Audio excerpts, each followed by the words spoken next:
Friends नमस्कार, हरे कृष्णा। मैं Rajesh Sharma, chartered accountant, founder NGO गुरु। आप सभी का स्वागत करता हूं एनजीओ गुरु के इस यूट्यूब चैनल में। फ्रेंड्स, सबसे पहले आप सभी को शुभकामना। किस बात का शुभकामना? वर्ल्ड के लार्जेस्ट पॉपुलेशन वाले कंट्री बनने पर। जी हाँ, भारत आज वर्ल्ड का लार्जेस्ट पॉपुलेशन वाला कंट्री बन गया है। चाइना पीछे चला गया। चाइना से आज हम पॉपुलेशन में आगे हो गए हैं और रफ्तार यहीं रहा तो आने वाले 70 सालों में गन्ना ये बोलता है कि हम चाइना के डबल हो जाएंगे। अब ये जो जनसंख्या है ये हमें वर्ल्ड के पुअरेस्ट कंट्री बना सकती है या वर्ल्ड का रिचेस्ट कंट्री बना सकती है। डिपेंड करता है कि इसका इस्तेमाल कैसे हो रहा है, how country is utilising its population. जी हाँ, यूटिलाइजेशन क्या है? अगर हम प्रॉपर स्किल डेवलपमेंट करते हैं, प्रॉपर कौशल विकास करते हैं, लाइवलीहुड ट्रेनिंग करते हैं, मैन्युफैक्चरिंग सेक्टर को बढ़ावा देते हैं, तो ये हमारे कंट्री के लिए वरदान साबित हो सकता है।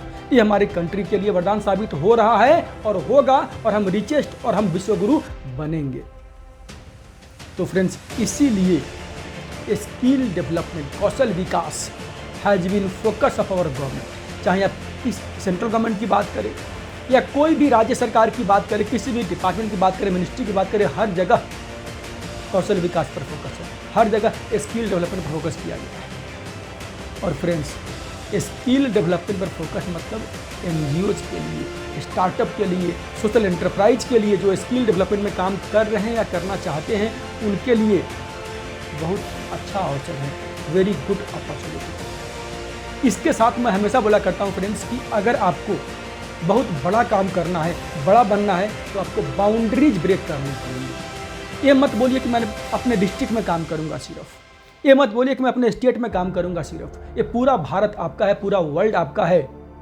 अगर बड़ा बनना है तो बाउंड्री ब्रेक करना पड़ेगा। तो आज हम एक बहुत ही महत्वपूर्ण योजना के बारे में बात करने जा रहे हैं।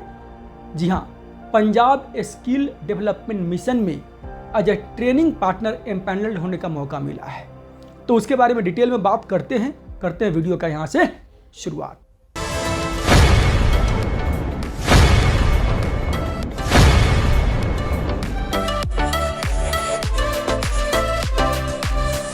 फ्रेंड्स, जी हाँ, हम बात कर रहे थे पंजाब स्किल डेवलपमेंट मिशन का। फ्रेंड्स, इंडिया में हर राज्य में का अपना एक कौशल विकास निगम है या अपना एक कौशल विकास के लिए अलग से डिपार्टमेंट है। ये डिपार्टमेंट आपको काम देने से पहले क्या करती है? आपको अपने साथ एम्पैनल्ड करती है। फॉर एग्जांपल, अगर आप उत्तर प्रदेश की बात करेंगे तो वहाँ पर क्या है? Uttar Pradesh skill development mission. Bihar की बात करेंगे वहाँ पर क्या है? Bihar skill development mission. Punjab की बात करेंगे तो वहाँ पर क्या है? Punjab skill development mission. तो पंजाब स्किल डेवलपमेंट मिशन या फिर कोई भी कौशल विकास निगम आपको काम देने से पहले क्या करती है? एक आरएफपी निकाल करके आपको एम्पैनल करती है, चाहे वो किसी एक स्कीम के लिए हो सकता है या फिर सभी स्कीम के लिए हो सकता है। और आपको एम्पैनल्ड करने के बाद में आपको एक टारगेट मिलता है कि इतने लोगों को आप स्किल डेवलपमेंट करिए और स्किल डेवलपमेंट करके उनको प्लेसमेंट प्रोवाइड करें। तो स्किल डेवलपमेंट एंड प्लेसमेंट के लिए आपको टारगेट मिलता है, उस टारगेट पर आप वर्क करते हैं और उसके लिए आपको गवर्नमेंट से स्किल डेवलपमेंट मिशन के माध्यम से आपको क्या मिलता है? आपको ग्रांट मिलता है, आपको अनुदान मिलता है। तो आज जो मैं बात करने जा रहा हूं वो है पंजाब स्किल डेवलपमेंट मिशन के आरएफपी का। RFP inviting training partners to get empanelled, यानी एनजीओज को, कंपनीज को, बिजनेस हाउसेज को यहाँ पर क्या कर रहे हैं? इनवाइट कर रहे हैं कि आप प्रपोजल डालें। काहे के लिए? एम्पैनल्ड होने के लिए with Punjab skill development mission, ताकि एम्पैनल्ड होकर के जो पंजाब स्किल डेवलपमेंट मिशन के स्कीम्स है कौशल विकास का, स्किल डेवलपमेंट का, उन स्कीम्स पर आप काम कर सकते हैं, उन स्कीम्स को आप इम्प्लीमेंट कर सकते हैं पंजाब में। तो बहुत ही अच्छा मौका है। आइए पहले बात करते हैं कि पंजाब स्किल डेवलपमेंट मिशन है क्या। Friends, Punjab skill development mission Punjab government of Punjab का एक डिपार्टमेंट बोल लीजिए, एक विंग बोल लीजिए, जिसका फोकस कौशल विकास है, जिसका फोकस स्किल डेवलपमेंट है। यानी पंजाब स्टेट में पंजाब के जो युवा हैं, जो यूथ्स हैं, पंजाब के यूथ्स को स्किल डेवलपमेंट करके एजुकेशन और एम्प्लॉयमेंट के बीच में जो गैप जो होता है ना, उस गैप को पूरा करने का काम करती है। क्योंकि अपने देश का जो शिक्षा प्रणाली है, जो एजुकेशन सिस्टम है, वो आपको पता है कितना महान है कि एजुकेशन पूरा करने के बाद बच्चे किस काम के लायक बनते हैं। तो एजुकेशन और एम्प्लॉयबिलिटी का जो गैप है, उस गैप को पूरा करती है PSDM in Punjab through skill development through कौशल विकास। अब यहाँ पर पर्पस क्या हो गया कि जो यूथ्स है उनका स्किल डेवलपमेंट करना और उनका लाइवलीहुड ट्रेनिंग प्रोवाइड करना, और इसी के लिए ट्रेनिंग पार्टनर्स को एम्पैनल कर रही है पंजाब स्किल डेवलपमेंट मिशन। ये जो RFP है, इसको भरने का, इसको अप्लाई करने का आखिरी तारीख है 4 अक्टूबर 23। जी हाँ, 4 अक्टूबर 2023 3 बजे दिन तक आपको फाइल कर देना है प्रपोजल, उसके बाद एक्सेप्ट नहीं किया जाएगा। जो मोड ऑफ एप्लीकेशन है दैट इज ऑनलाइन, यानी आपको ऑनलाइन एप्लीकेशन टेंडर फाइल करना है। यहाँ पर कोई फिजिकल सबमिशन यहाँ पर नहीं है। और हाँ, एक इम्पॉर्टेंट बात होती है हमेशा, वो होता है EMD का, कि अर्नेस्ट मनी डिपॉजिट कितना लगेगा, दैट इज हेयर ₹25,000। यहाँ पर 25,000 रुपये का EMD रखा गया है। आइए बात करते पहले कि कौन कौन लोग, कौन कौन ऑर्गेनाइजेशन इस एम्पैनलमेंट के लिए यहाँ पर टेंडर फाइल करने के लिए एलिजिबल है। फ्रेंड्स, नंबर 1 आपका NGO है, कंपनी है, प्रोप्राइटरशिप है, पार्टनरशिप है, लिमिटेड, प्राइवेट लिमिटेड, कोई भी कंपनी है, आप यहाँ पर एप्लीकेशन फाइल कर सकते हैं। कंडीशन ये है कि आपकी जो ऑर्गेनाइजेशन है वो 1 जून 2020 के पहले का रजिस्टर्ड होना चाहिए। चलिए आगे बात करते हैं सेकेंड रिक्वायरमेंट का, कि आपकी जो संस्था है वो किसी भी एजेंसी से ब्लैक लिस्टेड नहीं होना चाहिए। और तीसरा है कि 31 मार्च 22 का जो आपका फाइनेंशियल जो बना हुआ है, जो आपके बैलेंस शीट्स बने हुए हैं, उस बैलेंस शीट के अकॉर्डिंग जो आपका नेटवर्थ है, that net worth must be positive. जी हाँ, आपका नेटवर्थ पॉजिटिव होना चाहिए, निगेटिव नहीं होना चाहिए। अब इसके बाद जो एम्पैनलमेंट करना है उसके लिए लंबी चौड़ी इवैल्यूएशन क्राइटेरिया है। वहाँ पर 2 कैटेगरी में आपको एम्पैनल किया जाएगा। पहला कैटेगरी तो ये है कि वैसे ऑर्गेनाइजेशन जिनका स्किल डेवलपमेंट कौशल विकास में प्रायर एक्सपीरियंस है, वो कैटेगरी ए हो गया। और जिन ऑर्गेनाइजेशन का स्किल डेवलपमेंट में प्रायर एक्सपीरियंस नहीं है, उनको कैटेगरी बी में रखा गया है। तो 2 कैटेगरी यहाँ पर लाया गया है एम्पैनलमेंट का, those having prior experience in skilling and those not having prior experience in skilling. तो आइए अब आगे बात करते हैं कि इवैल्यूएशन क्राइटेरिया क्या है, किस बेसिस पर, किस आधार पर आपको एम्पैनल किया जाएगा और कैसे आपको एम्पैनल किया जाएगा। सबसे पहले हम बात करते हैं category A, prior skill training experience, यानी जी हाँ, वैसी संस्था जिनका स्किल डेवलपमेंट में प्रायर एक्सपीरियंस है। यहाँ पर स्किल डेवलपमेंट में प्रायर एक्सपीरियंस से क्या मतलब है? स्किल डेवलपमेंट में प्रायर एक्सपीरियंस से मतलब यहाँ पर है कि आपके संस्था ने गवर्नमेंट का, सेंट्रल गवर्नमेंट हो, स्टेट गवर्नमेंट हो, यूनियन टेरिटरी हो, या फिर किसी SSC के साथ में, NSDC के साथ में, या फिर किसी बड़े कंपनी जिनका टर्नओवर 5 करोड़ से ऊपर है, उनके CSR प्रोजेक्ट में काम किया हुआ है। अब ये जो काम किया हुआ है, इसके लिए आपको डॉक्यूमेंटेशन प्रूफ देना पड़ेगा। जो आपका डॉक्यूमेंट्स जो देंगे, जो सैंक्शन ऑर्डर हो गया या एग्रीमेंट हो गया, वो 1 अप्रैल 2018 यानी अप्रैल 1 2018 के बाद का डॉक्यूमेंट्स कंसिडर किया जाएगा, और 31 मार्च 23 के पहले का, 31 मार्च 23 के बाद और 1 अप्रैल 18 के पहले का एक्सपीरियंस यहाँ पर काउंट नहीं होगा। और तीसरा तो पता ही है आपको कि आपका जो नेटवर्थ है ऑन 31 मार्च 22 वो एसेंशियल है कि आपका वो पॉजिटिव ही होना चाहिए। अब बात करते हैं हम टेक्निकल इवैल्यूएशन का। जब आप पेपर सबमिट कर देंगे तो पेपर सबमिट करने के बाद में फर्स्ट राउंड में आपका टेक्निकल इवैल्यूएशन होगा, और टेक्निकल इवैल्यूएशन में क्राइटेरियाज है। आइए बात करते हैं पहली क्राइटेरिया का। फर्स्ट क्राइटेरिया है कि आपकी जो संस्था है उसके सर्टिफिकेट पैन GST के अकॉर्डिंग आपके संस्था का जो डेट ऑफ रजिस्ट्रेशन है, मैंने पहले बोला था कि आपकी संस्था 1 जून 2020 के पहले का रजिस्टर्ड होना चाहिए।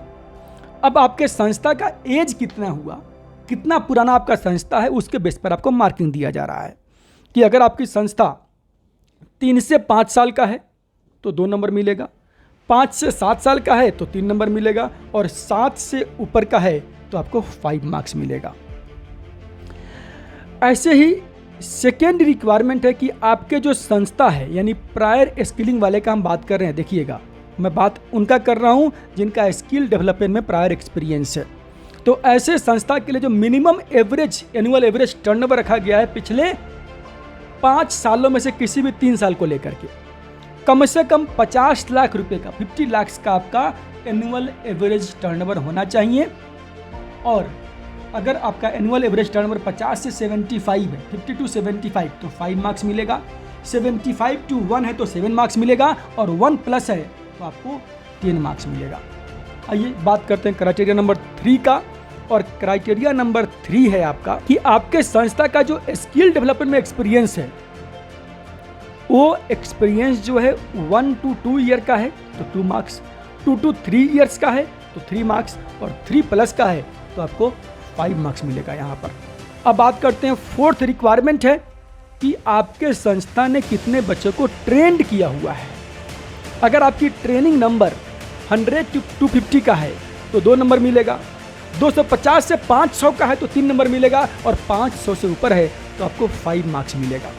आइए क्राइटेरिया नंबर 5 का बात करते हैं कि आपका जो प्लेसमेंट का परसेंटेज है, यानी जो बच्चे आपने ट्रेंड किए हुए हैं उसमें से कितने बच्चों को आपने प्लेस किया है।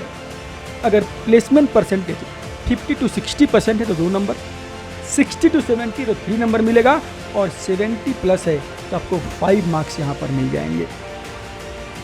6th रिक्वायरमेंट है कि कितने ऑर्गेनाइजेशन से आपको प्लेसमेंट टाई अप हुआ है। तो यहाँ पर जो प्लेसमेंट टाई अप है, अगर आपका 10 प्लेसमेंट टाई अप है तो 5 मार्क्स मिलेगा, 10 से कम है तो 4 मिलेगा, 10 से कम और 5 से ज़्यादा, 2 से लेकर 5 है तो 3 मिलेगा, और 2 या उससे कम है तो आपको 0 मार्क्स मिलने वाले हैं यहाँ पर।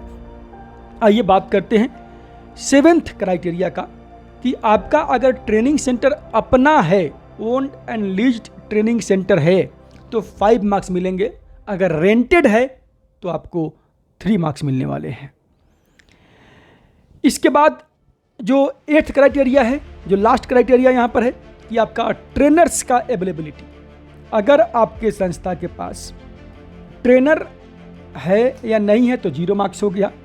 अगर जो ट्रेनर है वो एज पर क्वालिफिकेशन है, यानी जो उस ट्रेड के लिए रिक्वायरमेंट है उसके लिए आपके पास ट्रेनर है बट TOT सर्टिफाइड नहीं है तो 2 मार्क्स मिलेगा, और अगर TOT सर्टिफाइड है तो आपको 5 मार्क्स मिल जाएंगे यहाँ पर इसको बोलते हैं फर्स्ट राउंड। और फर्स्ट राउंड में आपको कम से कम 50% मार्क्स यानी 22.5 मार्क्स आपके संस्था को आना चाहिए, तभी आपका राउंड 2 के लिए आपका फाइल फॉरवर्ड किया जाएगा, अदरवाइज यहाँ पर आपको रिजेक्ट कर दिया जाएगा। अब बात करते हैं राउंड 2 का। सेकेंड राउंड में कुछ क्राइटेरियाज हैं, और यहाँ पर उसके लिए आप देख पा रहे हैं कि आपका इम्प्लीमेंटेशन के लिए प्लान क्या है, आपका मॉनिटरिंग के लिए क्या सिस्टम आपने बनाया हुआ है, जो पीछे ट्रेनिंग हो गया है उसका अलुमनाई का कैसे हैंडल करते हैं आप, और जो आपने ट्रेड लिया है वहाँ पर एम्प्लॉयबिलिटी क्या है, आपने MOU जो साइन किया है वो कैसा है, उसके बेस पर 10 मार्क्स रखे गए हैं। और यहाँ पर 10 में से 4 नंबर यानी 40% मार्क्स कंपलसरी है राउंड 2 में आपको पास करने के लिए। और राउंड 1 और राउंड 2 को मिला करके दोनों मार्क्स को कंबाइन करके एवरेज निकालेंगे, और जिनका 50% मार्क्स आएगा उनको आगे एम्पैनल्ड किया जाएगा, बाकी लोगों को यहाँ पर रिजेक्ट कर दिया जाएगा। फ्रेंड्स आइए और अब आगे बात करते हैं कैटेगरी बी के लिए। कैटेगरी बी में आपका वैसे लोग हैं जिनका प्रायर एक्सपीरियंस नहीं है स्किल ट्रेनिंग में, और यहाँ पर आप देख पा रहे हैं स्क्रीन पर कि यहाँ पर आपका नंबर ऑफ ईयर्स ओल्ड कितना है। आपका 3 to 5 है तो 2 मार्क्स, 5 to 7 है तो 3 मार्क्स, और मोर देन 7 है तो 5 मार्क्स मिलेंगे आपको। अकॉर्डिंगली यहाँ पर टर्नओवर का रखा गया है कि आपका टर्नओवर 50 to 75 है तो 5 मार्क्स, 75 to 1 करोड़ है तो 7 मार्क्स, और मोर देन 1 है तो 10 मार्क्स आपको मिल जाएंगे। अगेन बात यहाँ पर हो रहा है प्लेसमेंट टाइप्स का। अगर 10 या उससे अधिक है तो 5 मार्क्स, 5 से 10 है तो 4 नंबर, 2 से 5 है 3 नंबर और 2 से कम है तो 0 नंबर मिलेगा आपको। अगेन सेम वहाँ पर आ गया आपका कि बिल्डिंग आपका अपना है या लीज्ड है या फिर रेंटेड है, उसके अकॉर्डिंग मार्किंग डिफरेंस हो गया आपका। इसके बाद आपका जो जॉब रोल्स है वो कौन से लेवल का है उसके अकॉर्डिंग मार्क्स दिया गया है आपको। आपके पास ट्रेनर्स कितने हैं उसके अकॉर्डिंग मार्किंग दिया गया है। और यहाँ पर भी आप राउंड 1 में 50% मार्क्स, राउंड 2 में 40% मार्क्स और दोनों को मिला करके अगर आपका एवरेज 50% मार्क्स आता है तब जाकर के आपको यहाँ पर एम्पैनल्ड कर लिया जाएगा। जी हाँ फ्रेंड्स, हम लोग बात कर रहे थे PSDM के बारे में। मैंने बताया आपको कि इवैल्यूएशन क्राइटेरिया क्या है और कैसे है। यहाँ पर एक इम्पॉर्टेंट बात है कि पंजाब स्किल डेवलपमेंट मिशन किसी प्रकार का फ्रेंचाइजी या सबलेट करना अलाउड नहीं करती है, एक कंप्लीटली प्रोहिबिटेड है। लेकिन कंसोर्शियम अलाउड है। अगर आपकी संस्था कुछ क्राइटेरिया पूरा नहीं कर पा रही है तो वैसी संस्था यानी मदर एनजीओ टाइप के जो ऑर्गेनाइजेशन होते हैं उनके साथ में आप कंसोर्शियम फॉर्म करके कोलैबोरेशन करके साथ में अप्लाई कर सकते हैं। और यहाँ पर जो आपको पेमेंट मिलने वाला है वो कॉमन कॉस्ट नॉर्म्स के अकॉर्डिंग पैसा मिलने वाला है और 3 साल के लिए आपके संस्था को एम्पैनल्ड कर दिया जाएगा। तो ये बहुत ही अच्छा मौका है, आप सभी लोग अपने संस्था को एम्पैनल्ड कराइए और एम्पैनल्ड करा के पंजाब में वर्क लेकर के पंजाब में अपने कौशल विकास के कार्यों का शुभारंभ करें। फ्रेंड्स, अगर आपको ये वीडियो पसंद आया हो तो लाइक ज़रूर कर दीजिएगा और चाहते हैं कि इससे किसी और को बेनिफिट मिले तो please don't forget to share the video. और अगर आप नए आए हैं, फर्स्ट टाइम आए हमारे चैनल पे या फिर सब्सक्राइब नहीं किया अभी तक तो प्लीज़ सब्सक्राइब द चैनल, ताकि जो भी इस प्रकार के इम्पोर्टेंट टेंडर्स है, कॉन्ट्रैक्ट्स है, ग्रांट्स है, जो बिजनेस अपॉर्चुनिटी है वो आप तक पहुंच सके, सबसे पहले आपको मिल सके। मिलते हैं अगली वीडियो में। नमस्कार, धन्यवाद, जय हिंद।